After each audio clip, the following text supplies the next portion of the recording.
La copa tenía un sabor extraño. Eso fue lo primero que pensé cuando el mesero me la puso en la mesa, pero yo estaba tan concentrada en fingir que me gustaba esta reunión familiar que no le di importancia. Era mi cumpleaños número 67 y estaba ahí en El Bajío de Polanco, el restaurante que mi hijo Carlos había elegido, aunque sabía perfectamente que yo prefería lugares más sencillos. Pero bueno, Carlos siempre fue de gustos caros, especialmente cuando gastaba mi dinero. El mesero se acercó para traer mi platillo de cochinita pibil, y mientras lo acomodaba, deslizó una servilleta doblada debajo de mi plato. Lo hizo tan naturalmente que nadie más lo notó.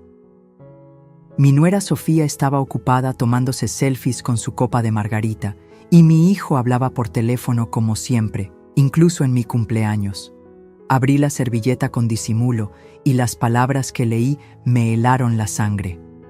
No confíe en esa copa, cámbiela por la de alguien más. Ahora. Si alguna vez intuiste que algo malo estaba pasando justo frente a ti y no sabías si confiar en esa sensación, quédate hasta el final, porque lo que descubrí esa noche podría salvarte de una traición que nunca viste venir. Mi primera reacción fue voltear a ver al mesero, pero ya se había alejado entre las mesas. Era un hombre de unos 40 años, moreno, con el uniforme impecable del restaurante. No lo había visto nunca antes, pero algo en su mirada cuando me trajo la copa me había parecido urgente. ¿Estás bien, mamá?, preguntó Carlos, guardando por fin su teléfono. Te ves pálida. Estoy perfecta, hijo, mentí, tratando de procesar lo que estaba pasando. La copa estaba ahí, brillando bajo las luces del restaurante, llena de ese agua de Jamaica que siempre pedía, pero ahora la veía diferente. ¿Qué podía tener de malo? ¿Y por qué un mesero me advertiría sobre algo así? Sofía levantó su margarita y sonrió con esa sonrisa que nunca me había convencido del todo. Un brindis por la abuela más querida, dijo, aunque en sus 6 años de matrimonio con Carlos jamás me había tratado como si fuera querida para ella. Carlos levantó su cerveza. Por mamá, que siempre ha sido tan generosa con nosotros. La palabra generosa me sonó rara en su boca, como si fuera un código secreto. Tenía segundos para decidir. La nota del mesero estaba ahí, arrugada entre mis dedos. Mi instinto me gritaba que algo estaba mal, pero mi mente racional me decía que esto era una locura. ¿Quién le haría daño a una señora de 67 años en su cumpleaños? ¿Y por qué? Pero entonces recordé algo que había tratado de ignorar durante meses. Las preguntas insistentes de Carlos sobre mi testamento, las visitas de Sofía cuando yo no estaba en casa, los documentos que habían aparecido en mi mesa de noche y que yo nunca había firmado. Espérenme un momentito, dije, levantándome. Voy al baño. Pero no fui al baño. Me acerqué a la mesa de al lado, donde una pareja de jóvenes celebraba un aniversario, y en un impulso que aún no puedo explicar, tropecé suavemente contra su mesa. «Ay, disculpen», dije, y en la confusión del momento cambié su jarra de agua por mi copa de Jamaica. Ellos ni siquiera se dieron cuenta. Estaban demasiado ocupados riéndose de mi torpeza de abuela. Regresé a mi mesa con la jarra de agua y, fingiendo normalidad, serví un poco en mi copa vacía. Nadie notó el cambio. Carlos y Sofía seguían con sus copas en alto, esperándome. «¿Lista, mamá?», preguntó Carlos. «Lista», respondí, levantando mi copa ahora llena de agua simple. «¡Salud!», gritamos los tres al mismo tiempo. Yo bebí mi agua. Ellos bebieron sus respectivas bebidas. Y Sofía había tomado varios tragos grandes de esa margarita que sabía a Jamaica. Los primeros 5 minutos fueron normales. Carlos me contaba sobre su trabajo en la empresa de seguros. Yo asentía y comía mi cochinita pibil, que por cierto estaba deliciosa. Sofía revisaba su teléfono y de vez en cuando se unía a la conversación. Pero entonces empezó. Primero fue un parpadeo extraño de Sofía. Luego se llevó la mano a la frente. «Me siento un poco mareada», murmuró. Carlos dejó de hablar y la miró. «¿Tomaste mucho?», Apenas vas en tu segunda margarita. No, es diferente. Es como si... Se detuvo, con la cara completamente pálida. Carlos, algo está mal. Y entonces, justo ahí, en medio del restaurante lleno de familias celebrando, mi nuera se desplomó sobre la mesa. Su cuerpo se convulsionó una vez, 2 veces, y después se quedó completamente inmóvil. El silencio que siguió fue ensordecedor. Hasta los mariachis dejaron de tocar. Carlos gritó su nombre, la sacudió, pero Sofía no respondía. Los meseros corrieron hacia nosotros. Alguien gritó que llamaran a una ambulancia, y en medio del caos absoluto, yo me quedé ahí, sentada, viendo cómo mi propia copa, la que yo debería haber tomado, había estado a punto de matarme. Pero lo que más me aterró no fue darme cuenta de que alguien había intentado envenenarme. Lo que me aterró fue ver la cara de pánico auténtico de mi hijo cuando se dio cuenta de que su esposa había tomado la copa equivocada. Los tubos conectados al cuerpo de Sofía en esa cama de hospital me perseguían como una pesadilla.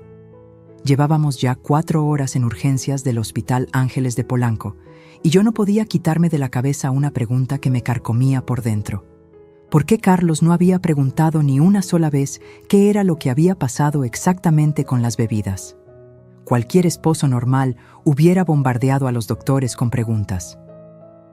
¿Qué tomó mi esposa? ¿Con qué se intoxicó? ¿Cómo pasó esto? Pero Carlos solo caminaba de un lado a otro del pasillo como león enjaulado, hablando por teléfono en voz baja con alguien que no conocía. ¿Seguro que no pasó nada raro en el restaurante, mamá?, me preguntó por 5ª vez esa noche, pero ahora había algo diferente en su voz, como si estuviera preparando una versión oficial de los hechos. Ya te dije, Carlos. Estábamos brindando y de repente Sofía se sintió mal. Mantuve mi respuesta simple, pero por dentro mi mente trabajaba a toda velocidad. Esa nota del mesero seguía en mi bolsa, doblada y sudada por mis manos nerviosas. Fue hasta las 3 de la mañana que el doctor Ramírez salió de la sala de cuidados intensivos. Era un hombre serio, de esos que no andan con rodeos. La señora Sofía está estable, pero... Hizo una pausa que me erizó la piel. Los análisis toxicológicos muestran que fue envenenada. Deliberadamente. Carlos se desplomó en una de las sillas de plástico azul del hospital. ¿Envenenada? ¿Pero cómo es posible? ¿Con qué? Oleandro, respondió el doctor. Es una planta muy tóxica. Alguien molió las hojas y las mezcló con su bebida. Si hubiera tomado un poco más, estaríamos hablando de algo muy diferente. Oleandro. Esa palabra me sonaba familiar. Mi abuela Esperanza me había advertido sobre esa planta cuando era niña. Bonita por fuera, mortal por dentro, me decía mientras señalaba los arbustos rosados en el patio de la casa de Xochimilco. Doctor, interrumpí con una tranquilidad que no sentía. ¿Ese veneno actúa rápido? Muy rápido, entre 5 y 10 minutos después de ingerirlo. Carlos me miró extraño. ¿Por qué preguntas eso, mamá? Porque si el veneno actúa en 10 minutos y Sofía se desplomó exactamente 8 minutos después del brindis, eso significaba que el veneno ya estaba en su copa antes de que brindáramos. Y la única copa que tenía Oleandro era la que originalmente era para mí. Pero no le dije nada de esto a Carlos. En su lugar, le dije que estaba cansada y que me iba a casa. Él insistió en que me quedara, pero yo necesitaba tiempo para pensar. Tomé un taxi de regreso a mi departamento en la Roma Norte, y durante todo el camino no pude dejar de darle vueltas a los detalles de esa noche. El mesero que me había pasado la nota. La insistencia de Carlos en ir a ese restaurante específico. La forma como Sofía había tomado tantos tragos grandes de su margarita, como si tuviera sed. Y sobre todo, la pregunta que me atormentaba. ¿Quién sabía que yo siempre pedía agua de Jamaica en los restaurantes mexicanos? Llegué a mi casa a las 5 de la mañana. El primer rayo de sol se colaba por la ventana de mi cocina mientras me preparaba un café de olla. Necesitaba algo familiar y reconfortante. Fue entonces cuando encontré algo que me heló la sangre. Sobre la mesa de mi cocina, donde yo nunca dejaba nada, había un sobre manila con mi nombre escrito en la letra de Carlos. Dentro estaban mis documentos, mi testamento, los papeles de mi cuenta bancaria, las escrituras de mi departamento. Pero no eran las copias que yo guardaba en mi caja fuerte.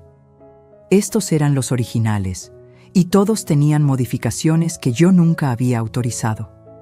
En el testamento, Carlos aparecía como único heredero de mis $2.3 millones, mis propiedades y mi cuenta de ahorros. La fecha de la firma era de hace 3 meses, pero yo no recordaba haber firmado nada en marzo.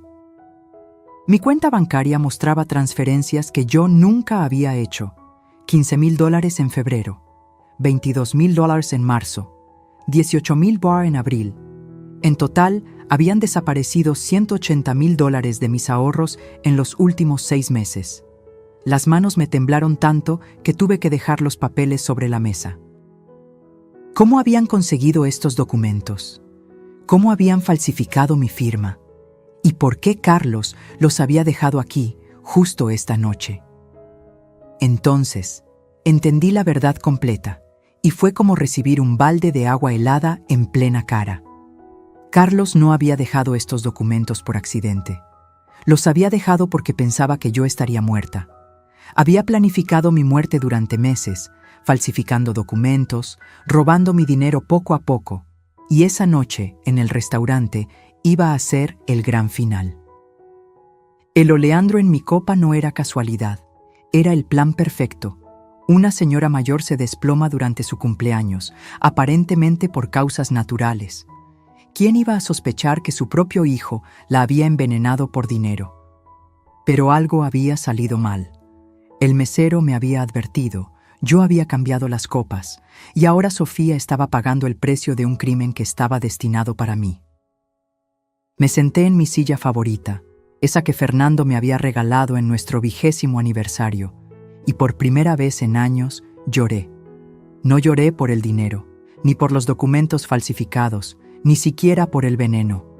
Lloré porque mi hijo, el bebé que había amamantado, el niño que había llevado al doctor cuando tenía fiebre, el joven que había consolado cuando su primera novia lo dejó, ese mismo hijo había decidido que yo valía más muerta que viva. ¿Pero sabes qué fue lo peor de todo? Mientras estaba ahí llorando en mi cocina, mirando las primeras luces del amanecer sobre la Ciudad de México, mi teléfono sonó. Era Carlos. «Mamá, ¿estás bien? Se me olvidó preguntarte, ¿no tomaste nada extraño en el restaurante? Es solo que el doctor dice que estos envenenamientos a veces afectan a varias personas». Su voz sonaba preocupada, cariñosa incluso, como el hijo que yo recordaba. Pero ahora yo sabía la verdad. Carlos no estaba preocupado por mi salud. Estaba preocupado porque su plan había fallado y necesitaba saber si yo sospechaba algo. «No, hijo», le mentí. «No tomé nada extraño. Solo mi agua de Jamaica de siempre». «Ah, perfecto. Qué bueno, mamá. Te amo mucho, ¿sabes? Te amo mucho».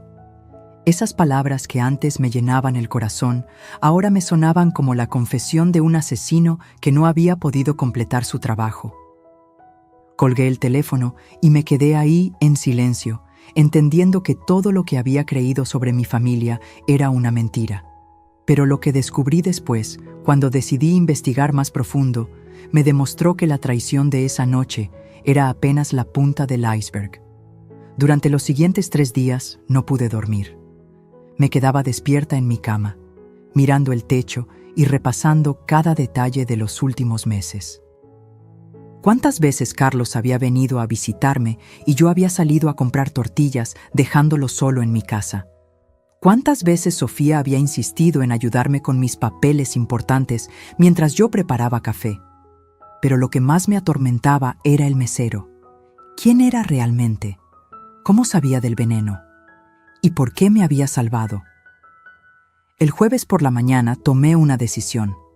Regresé a El Bajío de Polanco.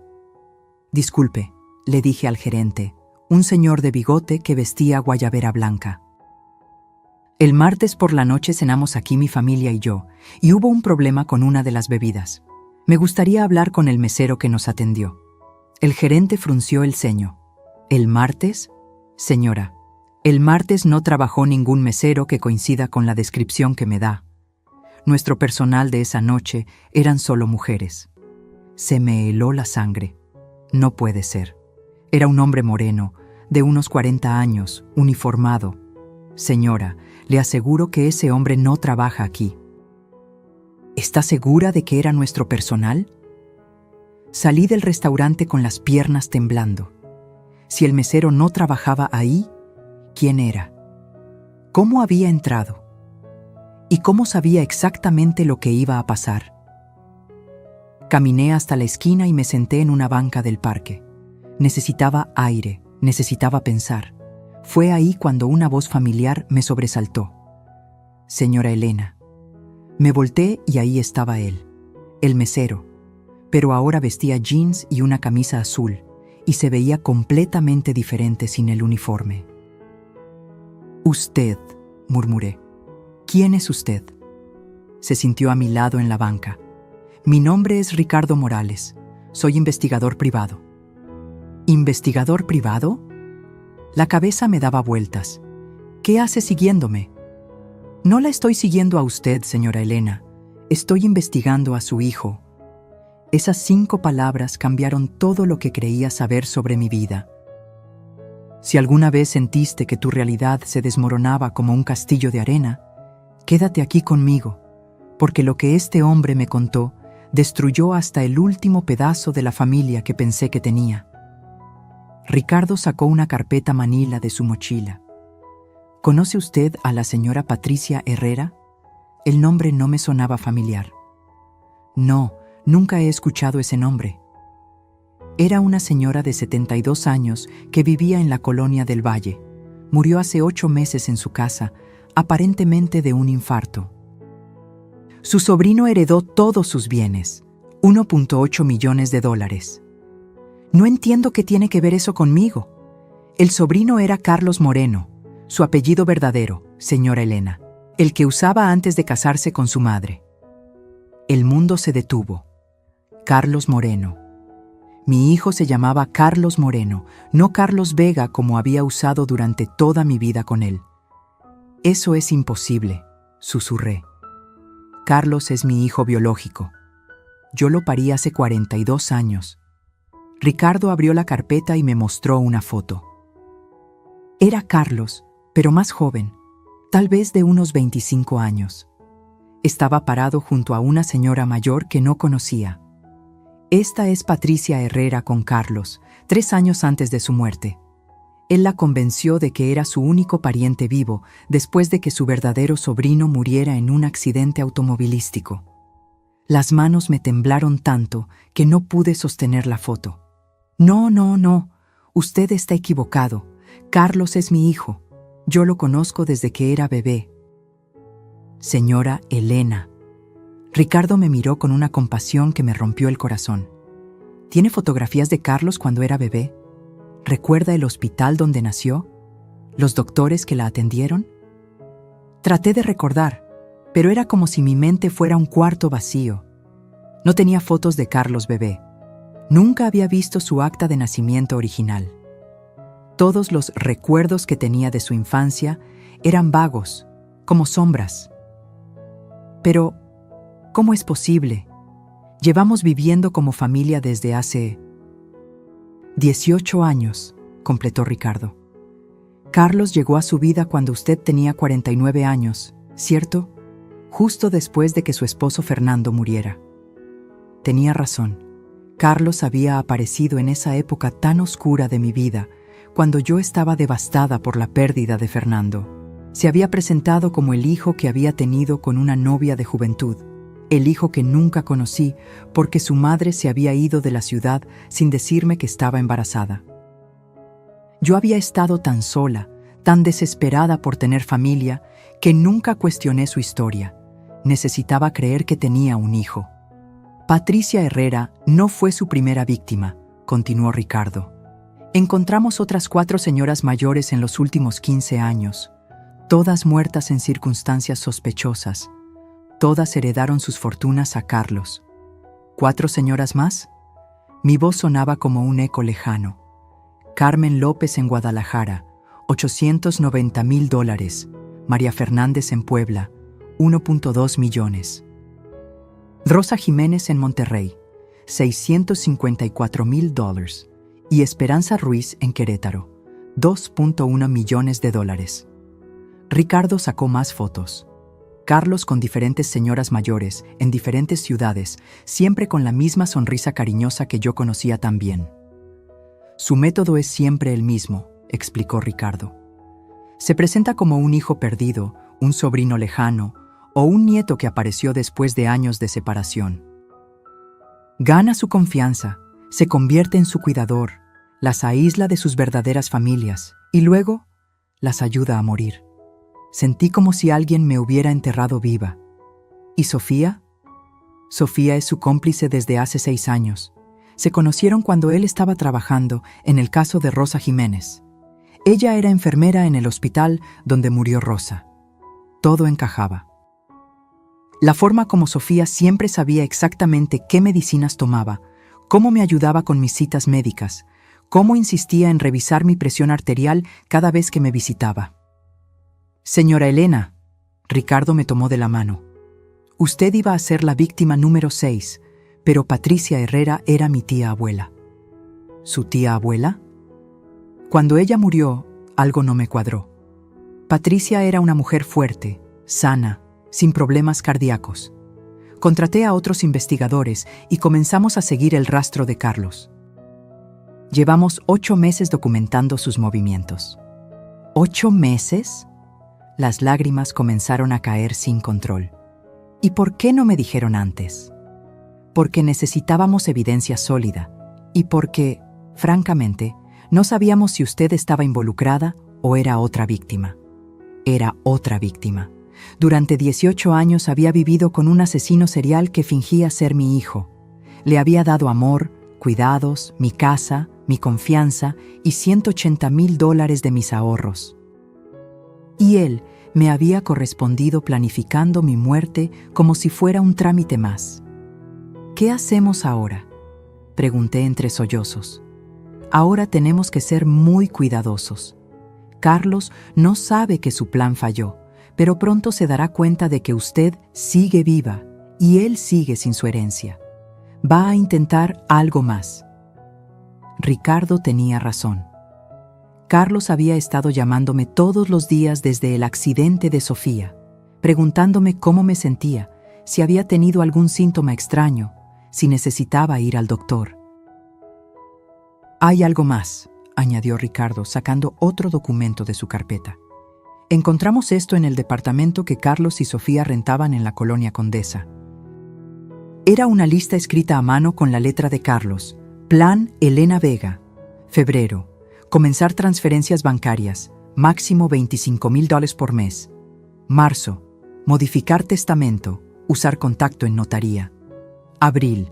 Aumentar medicamentos para presión. Crear dependencia. Mayo. Introducir síntomas de demencia. Confundir medicinas. Junio. Aislamiento social. Alejar amigos con historias de deterioro. Julio. Evento final. Cumpleaños o Leandro en bebida. Agosto. Funeral y procesamiento de herencia. Cada línea de esa lista era una puñalada. Carlos había planificado mi muerte como quien planifica unas vacaciones, con fechas, métodos y hasta el lugar donde me iba a matar. Señora Elena, Ricardo guardó los documentos. ¿Está lista para ayudarnos a detenerlos? Miré hacia el restaurante donde 3 días atrás había estado celebrando mi cumpleaños, feliz e ignorante de que estaba cenando con mi propio verdugo.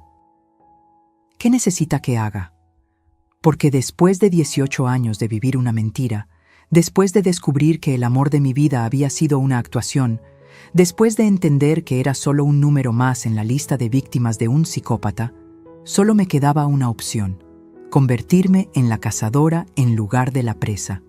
y lo que hicimos después no solo salvó mi vida, sino que evitó que Carlos siguiera destrozando familias como había destrozado la mía. Los siguientes días trabajé con Ricardo como nunca había trabajado en mi vida. Me convertí en detective de mi propia tragedia, revisando cada detalle de los últimos 18 años con una lupa que me estaba rompiendo el alma pedazo por pedazo. Necesitamos evidencia de todo lo que le han hecho, me explicó Ricardo mientras instalaba cámaras ocultas en mi departamento. Cada manipulación, cada robo, cada mentira, para que cuando los arrestemos no puedan escapar. Lo primero que revisamos fueron mis estados bancarios de los últimos 2 años. Yo siempre había sido cuidadosa con mi dinero. Fernando me había enseñado que una mujer debía ser independiente financieramente. Pero cuando vimos las cifras completas, me quedé sin palabras. $180,000 no era todo lo que habían robado. Era solo lo que habían tomado en los últimos 6 meses, cuando ya se estaban preparando para matarme. En los últimos 2 años, las transferencias irregulares sumaban $420,000. ¿Cómo es posible?, susurré mientras revisaba línea por línea. Yo nunca autoricé estas transferencias. Mire las fechas, señaló Ricardo. Todas coinciden con días que usted salía de casa por períodos largos. Tenía razón. Cada robo había sido ejecutado cuando yo iba a mis citas médicas, citas que Sofía siempre insistía en programar para mí. Ella me llevaba al doctor, se quedaba conmigo durante las consultas y luego insistía en que fuéramos a almorzar o de compras. Pasábamos todo el día fuera. Mientras tanto, Carlos tenía acceso libre a mi computadora, mis documentos y aparentemente a mis cuentas bancarias. ¿Pero cómo conseguían mis contraseñas?, pregunté. Ricardo me mostró un pequeño dispositivo que había encontrado escondido en el teclado de mi computadora. Un keylogger registra cada tecla que usted presiona. Cada contraseña, cada número de cuenta, cada transacción que yo hacía, ellos la sabían. Pero lo peor no era el dinero. Lo peor era descubrir la manipulación psicológica. Elena, ¿recuerda haber tenido problemas de memoria en los últimos meses?, me preguntó Ricardo. Sí, admití avergonzada. A veces no encontraba mis llaves, o no recordaba si había pagado alguna cuenta. Carlos siempre decía que era normal a mi edad, pero no es normal. Mire esto. Ricardo me mostró una grabación que habían conseguido del teléfono de Sofía. Era una conversación entre ella y Carlos. ¿Ya le diste las pastillas de hoy? Sí, las mezclé con su café de la mañana, 2 de melatonina y media de lorazepam. Perfecto. En unas semanas ya va a estar tan confundida que nadie va a cuestionar que necesita un tutor legal. Me llevé las manos a la boca. Durante meses habían estado drogándome sin que yo lo supiera. Las pastillas que causaban confusión, pérdida de memoria, somnolencia, todo para que pareciera que estaba desarrollando demencia. Por eso me sentía tan cansada todo el tiempo, murmuré. Por eso a veces no podía recordar conversaciones completas. Si alguna vez te han hecho sentir loca, como si tu propia mente te estuviera fallando, esto que te voy a contar te va a helar la sangre. Porque descubrí que llevaban meses envenenándome lentamente, no para matarme, sino para volverme loca. Pero había más, mucho más. Ricardo había conseguido acceso a los correos electrónicos de Carlos, y lo que encontramos ahí me hizo entender la magnitud completa de su maldad. Carlos había estado contactando a mis amigas, a mis vecinos, incluso al portero de mi edificio, diciéndoles que yo estaba desarrollando Alzheimer. Elena está muy mal, decía en un correo a mi amiga Lupita. Ayer me llamó 5 veces para preguntarme la misma cosa. El doctor dice que es mejor que no reciba muchas visitas porque se confunde más. Por eso Lupita había dejado de visitarme. Por eso mi comadre Rosa ya no me invitaba a los domingos familiares. Por eso el señor Jiménez del edificio me hablaba como si fuera una niña perdida. Todos pensaban que me estaba volviendo loca, porque Carlos se había encargado de convencerlos. Aquí hay algo más, dijo Ricardo, mostrándome otro documento. Carlos había programado una cita con el geriatra Dr. Mendoza para esta semana. Iba a pedir que la declararan mentalmente incapacitada. Una vez que me declararan incapaz, Carlos automáticamente se convertiría en mi tutor legal. Podría controlar todo mi dinero, tomar decisiones médicas por mí, incluso decidir dónde vivir. El asilo San Francisco en Tlalpan ya había recibido el pago por su cuidado, agregó Ricardo. $20,000 por adelantado. Me iban a encerrar. Después de robarme todo, después de volverme loca con medicamentos, después de aislarme de todos mis seres queridos, me iban a meter en un asilo donde nadie me visitaría nunca. Y desde ahí, terminar el trabajo habría sido fácil. Una sobredosis accidental de medicamentos, una caída fortuita en el baño, un infarto natural causado por el estrés del encierro. Señora Elena, Ricardo me puso la mano en el hombro. Hay algo más que necesita saber. ¿Qué más puede haber?, pregunté, aunque no estaba segura de poder soportar otra revelación. Sofía está embarazada. El mundo se detuvo. ¿Qué? 3 meses de embarazo. Los doctores lo confirmaron cuando estaba internada. Pero, ¿por qué no me habían dicho? Porque ese bebé iba a ser su nieto póstumo.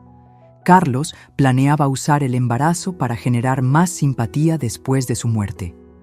La abuela que nunca conoció a su nieto porque murió muy joven.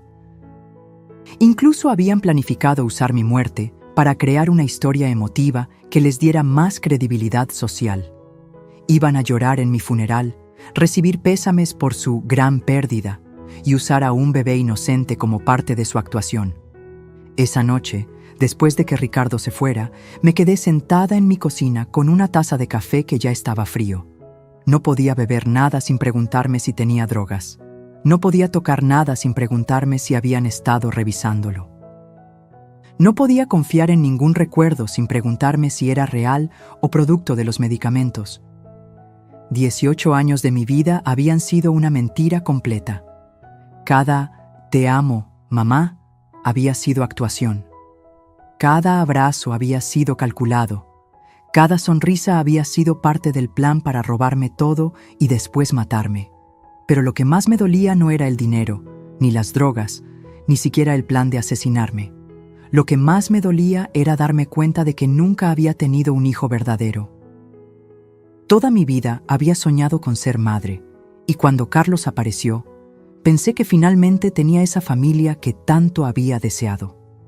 Ahora entendía que había estado completamente sola todos estos años, fingiendo tener una familia que en realidad era una empresa criminal dedicada a matarme lentamente. Mi teléfono sonó. Era Carlos. «Mamá, ¿cómo amaneciste? Te noto muy callada estos días». Su voz sonaba igual que siempre, cariñosa, preocupada, como la de un hijo amoroso. «Estoy bien, Carlos», mentí. «Me da mucho gusto. Oye, ¿qué te parece si pasamos mañana por ti? Sofía ya salió del hospital y quiere verte. Podríamos ir a cenar a algún lugar bonito». Otra cena. Otra oportunidad de envenenarme. «Claro, hijo, será un gusto». «Te amo mucho, mamá. Cuídate mucho, ¿sí?» Colgué el teléfono y por primera vez en días sonreí. Porque Carlos acababa de cometer un error fatal. Acababa de confirmarme que Sofía estaba bien, que ya no estaba en el hospital y que estaban listos para intentar matarme otra vez. Pero esta vez yo estaría preparada. Esta vez la sorpresa se la iban a llevar ellos. Y lo que iba a pasar en esa cena no solo cambiaría mi vida para siempre, sino que le daría a Carlos y Sofía una lección que nunca olvidarían. La cena que Carlos había propuesto nunca llegó.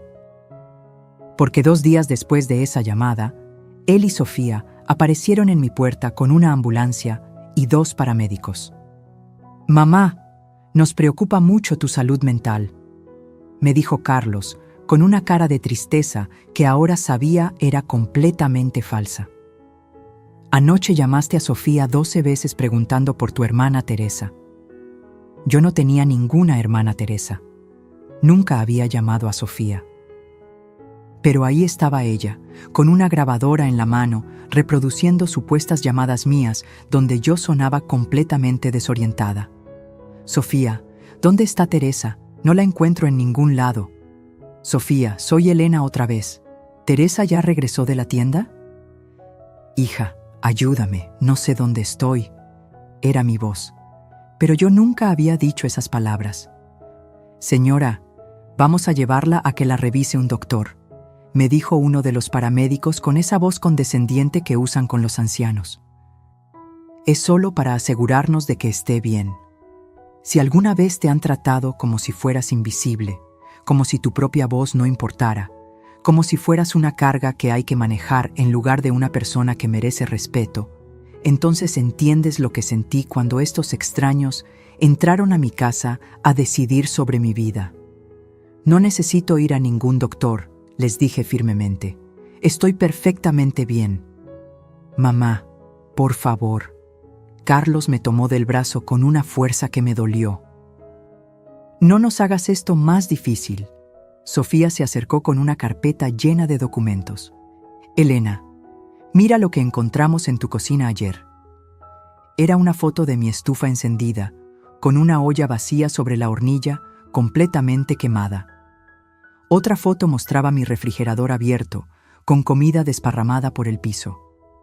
Una tercera foto mostraba medicamentos regados por toda mi cama. Tú dejaste la estufa prendida toda la noche, me dijo Sofía. Pudiste haber quemado todo el edificio. Yo nunca había hecho eso. Esas fotos habían sido tomadas después de que ellos mismos crearan esos escenarios. Pero ¿quién me iba a creer? Una señora de 67 años contra su preocupado hijo y su nuera embarazada. Señora Elena, dijo el otro paramédico, tenemos una orden médica de evaluación. Si no viene voluntariamente, tendremos que sedarla. Una orden médica firmada por el doctor Mendoza, el mismo geriatra que, según Ricardo, ya había recibido dinero para declararme mentalmente incapacitada. Miré a Carlos. ¿Tú firmaste esto? Mamá, es por tu bien. Estás enferma y no te das cuenta. Por tu bien. Las 3 palabras más peligrosas que puede escuchar una mujer mayor. Porque por tu bien te quitan tu casa. Por tu bien te encierran en un asilo. Por tu bien deciden que ya no tienes derecho a vivir tu propia vida. No tuve opción. Me subieron a la ambulancia como si fuera una criminal. Los vecinos salieron a sus balcones a ver el espectáculo. La señora Martínez del 4B me miró con lástima. El señor Rodríguez negó con la cabeza, como diciendo, ya era hora de que se ocuparan de ella. Carlos había hecho su trabajo de convencimiento tan bien que todo el edificio pensaba que yo estaba loca. En el hospital, el doctor Mendoza me hizo preguntas diseñadas para hacerme ver como una demente. Elena, ¿sabe qué día es hoy? Viernes 18 de julio. ¿Y en qué año estamos? 2024. ¿Puede decirme el nombre del presidente de México? Cada pregunta correcta que yo respondía parecía molestarlo, hasta que llegó a las preguntas trampa. Elena, ¿recuerda haber llamado ayer a su nuera preguntando por su hermana? Yo no tengo hermanas, doctor. Pero sí llamó, ¿verdad? ¿No recuerda haber hecho esas llamadas? No hice ninguna llamada. El doctor anotó algo en su expediente. Pérdida de memoria reciente. Niega episodios documentados. Carlos y Sofía estaban ahí, asintiendo tristemente, como si estuvieran viendo a una anciana querida perder la razón. Doctor, Carlos habló con esa voz de hijo sufrido. También encontramos esto en su casa. Era una carta que supuestamente yo había escrito, llena de amenazas hacia mis vecinos y acusaciones paranoicas de que me estaban robando. Sé que ustedes entran a mi casa por las noches, sé que me mueven las cosas. Voy a llamar a la policía y los voy a demandar a todos. La letra se parecía a la mía, pero yo jamás había escrito eso. Elena. El doctor me miró por encima de sus lentes. ¿Recuerda haber escrito esta carta? No la escribí. ¿Está segura? Es su letra. Puede parecerse a mi letra, pero yo no escribí eso. Más anotaciones en el expediente. Niega conductas agresivas documentadas. Posible personalidad paranoide. La evaluación duró 3 horas. 3 horas donde cada respuesta que yo daba era interpretada como síntoma de demencia. Si recordaba algo, era confabulación. Si no recordaba algo que ellos habían inventado, era pérdida de memoria. Si me defendía, era agitación. Si me quedaba callada, era apatía. Al final, el doctor Mendoza cerró mi expediente con una sonrisa que no llegaba a sus ojos. Carlos, me temo que su madre necesita cuidado especializado. Su deterioro cognitivo es significativo y representa un peligro para ella misma y para otros. ¿Sé qué recomienda, doctor?, preguntó Carlos con esa actuación perfecta de hijo preocupado. Internación inmediata en una institución geriátrica, y sugiero que usted tome la tutela legal de sus bienes para protegerlos. Ahí estaba, la trampa final. Con esa evaluación fraudulenta, Carlos podía internarme contra mi voluntad y quedarse con todo mi dinero para protegerlo.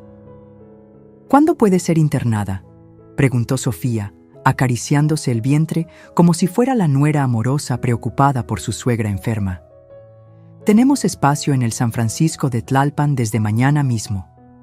Carlos firmó los papeles ahí mismo.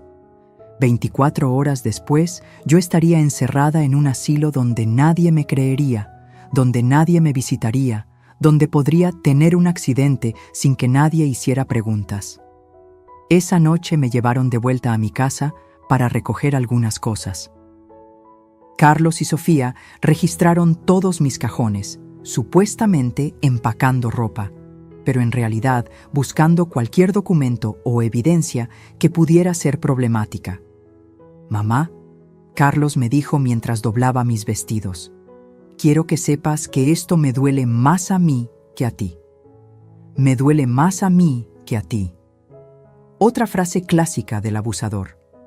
Como si él fuera la víctima por tener que robarme y encerrarme.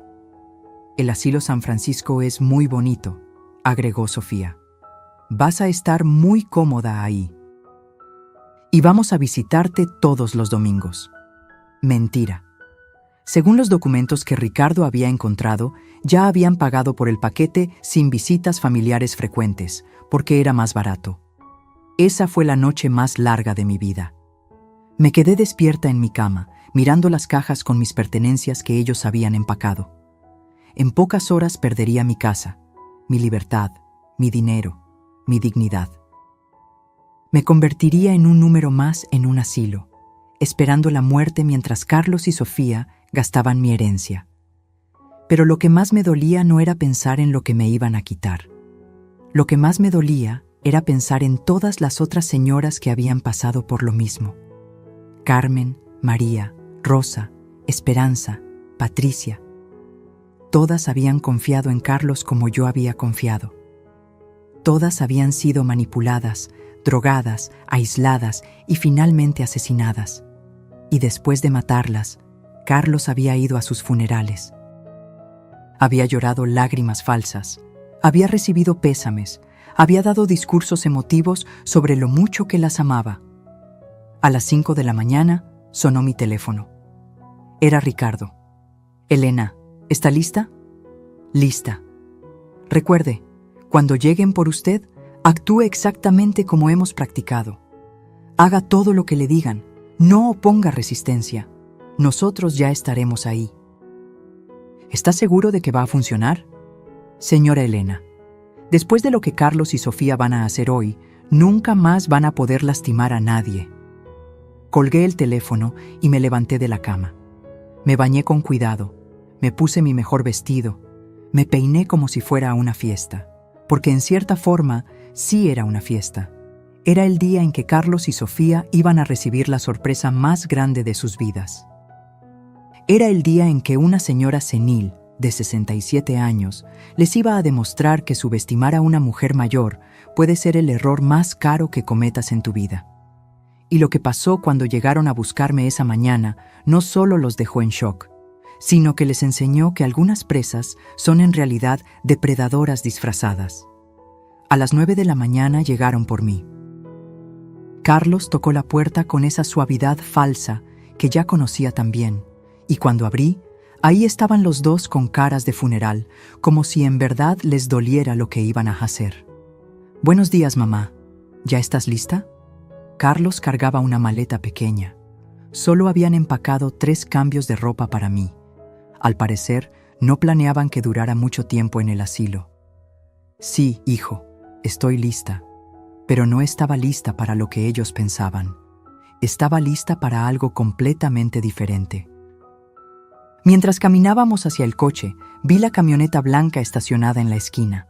Ricardo y su equipo ya estaban en posición. Las cámaras ocultas que habíamos instalado en mi ropa estaban funcionando. Todo lo que Carlos y Sofía dijeran a partir de este momento quedaría grabado. «Mamá». Sofía me tomó del brazo con esa gentileza fingida que me daba náuseas. «Quiero que sepas que el bebé y yo siempre te vamos a recordar con mucho cariño». El bebé. Ese niño inocente que iba a nacer pensando que tenía una abuela que había muerto de causas naturales. Iba a crecer escuchando historias inventadas sobre la dulce abuela Elena que nunca conoció. «Gracias, hija», le respondí con la voz quebrada, como si estuviera resignada a mi destino. Carlos arrancó el coche y durante los primeros minutos nadie habló. El tráfico de la mañana en Ciudad de México era denso como siempre, y yo aproveché el silencio para repasar mentalmente todo lo que Ricardo y yo habíamos planeado durante las últimas 48 horas. Si alguna vez tuviste que fingir debilidad para poder atacar, si alguna vez tuviste que tragarte tu orgullo para tender una trampa, entonces sabes lo que se siente actuar como cordero cuando por dentro eres un lobo preparándose para cazar. ¿Sabes qué, mamá? Carlos me miró por el espejo retrovisor. «Creo que esto va a ser lo mejor para todos. Tú vas a estar cuidada, nosotros vamos a tener tranquilidad y el bebé va a nacer en un ambiente más estable». «Sí, Carlos, tienes razón». Pero él no tenía razón. Lo que no sabía Carlos era que durante estos días de aparente resignación yo había estado más activa que nunca. Había trabajado con Ricardo para documentar cada uno de sus crímenes. Habíamos conseguido testimonios de las familias de las 5 señoras asesinadas. Habíamos rastreado las cuentas bancarias donde estaba mi dinero robado. Habíamos grabado conversaciones telefónicas donde Carlos y Sofía hablaban abiertamente de sus planes y, sobre todo, habíamos preparado la trampa perfecta. «Oye, Elena». Sofía se volteó desde el asiento delantero. «Hay algo que queremos decirte antes de que llegues al asilo». «¿Qué cosa, hija?» «Bueno, como ya no vas a poder manejar tus cuentas bancarias, Carlos ya habló con el notario para que le transfieran todo a su nombre. Es solo para proteger tu dinero, ¿entiendes?» «Claro que entiendo». Lo que entendía era que acababan de confesar públicamente, frente a las cámaras ocultas, que estaban robando mi dinero usando mi supuesta incapacidad mental como excusa. Carlos estacionó el coche frente al asilo San Francisco. Era un edificio gris, sin ventanas grandes, rodeado de rejas altas. Parecía más una prisión que un hogar para ancianos. Llegamos, mamá. Mientras Carlos sacaba mi maleta de la cajuela, Sofía me ayudó a bajar del coche. Pero en lugar de caminar directamente hacia la entrada, ella me detuvo. «Elena, hay algo más que tienes que saber». «¿Qué cosa?» «Nosotros nunca te amamos realmente». Su voz cambió completamente. Ya no había fingimiento, ya no había dulzura. Desde el primer día que Carlos te encontró, sabíamos que era solo otro trabajo, otra vieja rica y sola que necesitaba que la ayudaran a morir. Carlos se acercó, dejando la maleta en el suelo. «¿Sabes cuántas como tú hemos matado, mamá? 5, y todas murieron pensando que tenían una familia que las amaba. Pero contigo fue diferente», continuó Sofía. «Contigo tardamos más porque tenías más dinero. Valía la pena el esfuerzo extra». 18 años de actuación, agregó Carlos. 18 años fingiendo que me importabas. ¿Sabes lo agotador que es pretender amar a alguien que solo ves como una cuenta bancaria? Ellos pensaban que me estaban dando el golpe final. Pensaban que me estaban rompiendo el corazón con sus confesiones antes de encerrarme para siempre. No sabían que cada palabra que decían estaba siendo grabada por las cámaras que yo llevaba escondidas. ¿Por qué me dicen esto?, pregunté, dejando que mi voz temblara como si estuviera destrozada. «Porque ya no importa», respondió Sofía. «En este asilo, nadie va a creerte si intentas contar nuestra conversación. Van a pensar que son delirios de una vieja loca». Y además, Carlos sonrió con una crueldad que nunca había visto antes. «No vas a durar mucho aquí. Los accidentes pasan muy seguido en estos lugares». Ahí estaba, la confesión completa. No solo admitían haber asesinado a 5 mujeres, sino que acababan de amenazar públicamente con matarme. «Bueno», dije, enderezándome lentamente, «supongo que ahora puedo dejar de actuar yo también». Carlos y Sofía se miraron extrañados. «¿Qué dijiste?» «Dije que puedo dejar de actuar». Mi voz ya no temblaba. Mi espalda ya no estaba encorvada. Los miré directamente a los ojos. ¿En serio pensaron que una mujer de 67 años, que sobrevivió a la pobreza, que crió hijos, que enterró a su esposo y que construyó una fortuna de $2, $3 millones iba a dejarse matar por 2 estafadores de quinta? La cara de Carlos cambió completamente. «Mamá, ¿qué estás...?» «Yo no soy tu mamá, idiota, y tú no eres mi hijo». Sofía dio un paso atrás. «¿De qué estás hablando?» «Estoy hablando de que sé exactamente quiénes son ustedes. Sé lo que le hicieron a Carmen López, a María Fernández, a Rosa Jiménez, a Esperanza Ruiz y a Patricia Herrera». El silencio que siguió fue absoluto. Carlos y Sofía se quedaron paralizados, como si hubieran visto un fantasma. «¿Cómo?», murmuró Carlos. «¿Cómo sé todo esto?» «Porque Ricardo Morales, el sobrino de Patricia Herrera, lleva 8 meses investigándolos, y yo llevo una semana trabajando con él para tenderte la trampa perfecta». En ese momento, 3 patrullas de la policía aparecieron desde diferentes direcciones, rodeando el estacionamiento del asilo.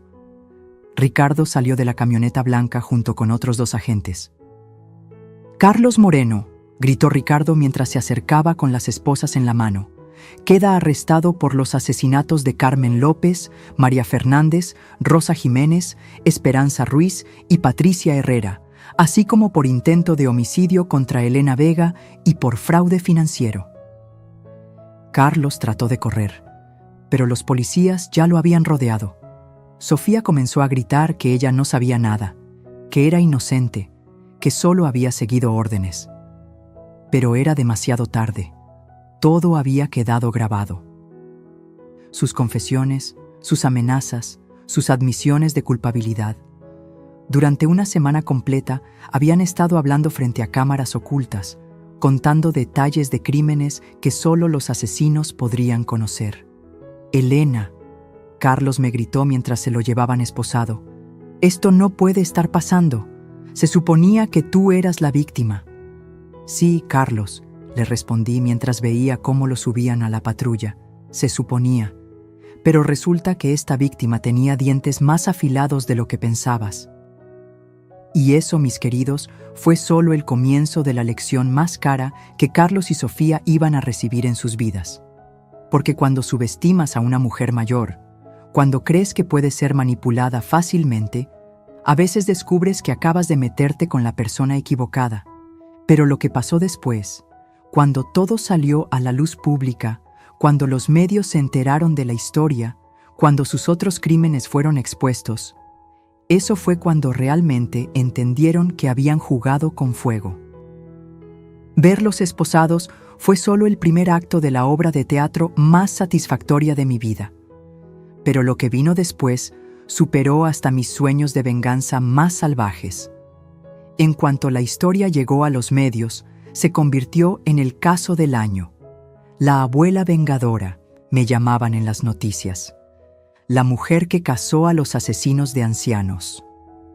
Los periodistas no podían creer que una señora de 67 años hubiera tendido una trampa tan perfecta a una banda de asesinos seriales. Pero para mí, el momento más dulce fue cuando llegamos a la estación de policía y Carlos me vio dirigir toda la operación como si fuera la comandante en jefe. «Elena», me gritó desde atrás de los barrotes, «esto es imposible. Tú no podrías haber planeado algo así». «¿En serio, Carlos?», le respondí mientras revisaba las evidencias con Ricardo. «¿Pensaste que 18 años fingiendo ser mi hijo me habían vuelto ciega? ¿Creíste que por ser mayor ya no tenía cerebro?». La investigación que siguió fue como ver caer un castillo de naipes gigante. Con cada evidencia que presentábamos, salían más crímenes a la luz. No habían sido 5 señoras asesinadas, habían sido 9. Ricardo y su equipo encontraron más víctimas en Querétaro, Morelia, San Luis Potosí y Mérida. Todas mujeres mayores, todas con herencias sustanciales, todas muertas en circunstancias sospechosas después de adoptar a Carlos como hijo o sobrino.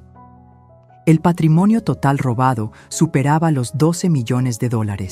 Si alguna vez pensaste que la justicia no existe, si alguna vez creíste que los malos siempre ganan, quédate conmigo porque lo que pasó después me demostró que a veces el universo sí cobra las cuentas pendientes. Pero lo más impactante fue descubrir la red completa de la operación. Carlos y Sofía no trabajaban solos. Tenían cómplices en hospitales, asilos, notarías y funerarias. Todo un sistema diseñado para identificar mujeres mayores vulnerables, aislarlas, robarles y asesinarlas. El doctor Mendoza, el geriatra que me había evaluado, recibía $50,000 por cada diagnóstico falso de demencia. La directora del asilo San Francisco cobraba $25,000 por cada accidente que ocurría en sus instalaciones. El notario García falsificaba testamentos por $15,000 cada uno.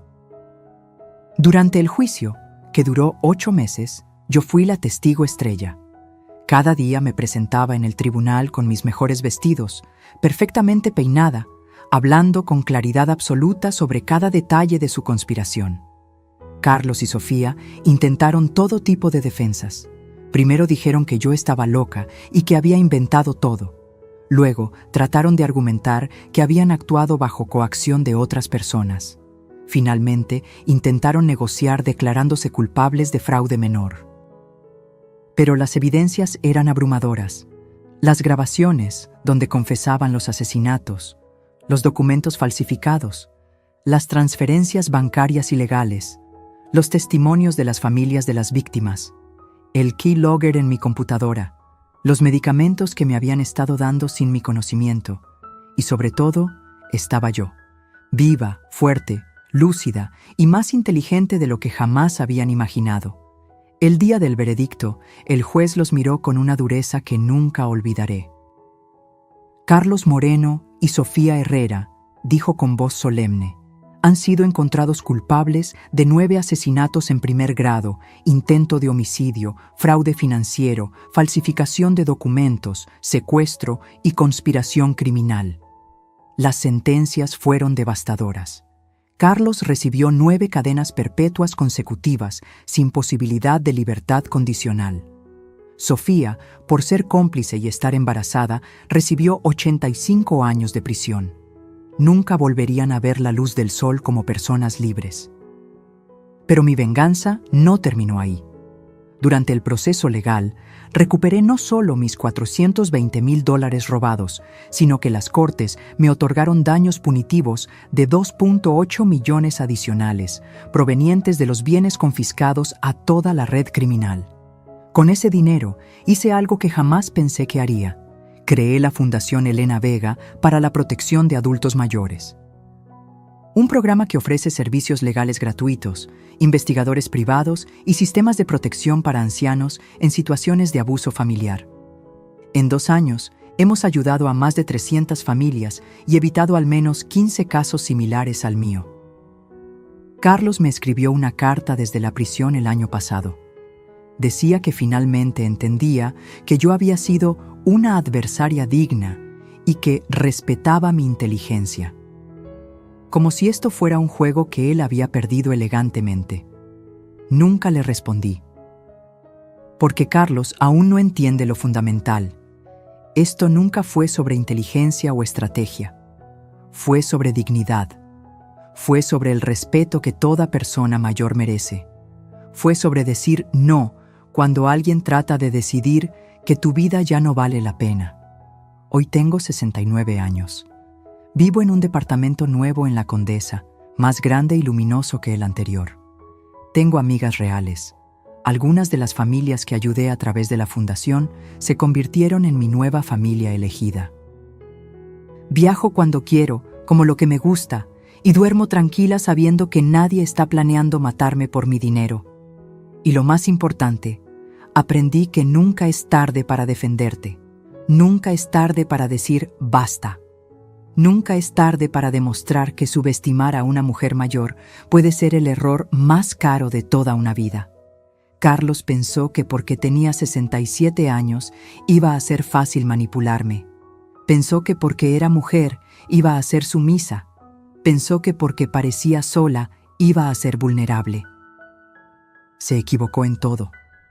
Porque resulta que las mujeres mayores no somos víctimas esperando a que alguien nos haga daño. Somos sobrevivientes que hemos visto de todo, que hemos luchado contra todo y que sabemos exactamente cómo ganar guerras que los jóvenes ni siquiera entienden que han comenzado. Hace unos meses fui a visitar las tumbas de Carmen, María, Rosa, Esperanza y Patricia. Les llevé flores y les hablé como si fueran mis hermanas. Les dije que Carlos y Sofía nunca más iban a lastimar a nadie. Les dije que sus muertes no habían sido en vano, porque habían ayudado a salvar muchas vidas más. Y les prometí que mientras yo viviera, iba a seguir luchando para que ninguna mujer mayor volviera a morir sola, traicionada por las personas que se suponía debían amarla. Esa promesa la cumplo cada día con mi fundación, con mi historia y con la certeza de que a veces la justicia llega tarde, pero cuando llega, es absoluta. ¿Alguna vez te sentiste subestimada por tu edad? ¿Alguna vez alguien pensó que por ser mayor ya no tenías valor o inteligencia? Escribe en los comentarios, yo merezco respeto, y comparte esta historia para que más personas entiendan que la experiencia no es debilidad, es poder. Dale like si crees que nunca es tarde para defenderse y suscríbete porque seguiré compartiendo historias de mujeres que se negaron a ser víctimas y se convirtieron en guerreras.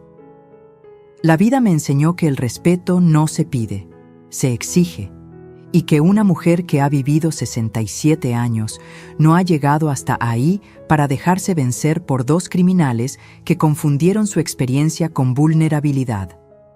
Esa fue la lección más cara que Carlos y Sofía aprendieron en sus vidas, que subestimar a una mujer mayor puede costarte todo, literalmente todo.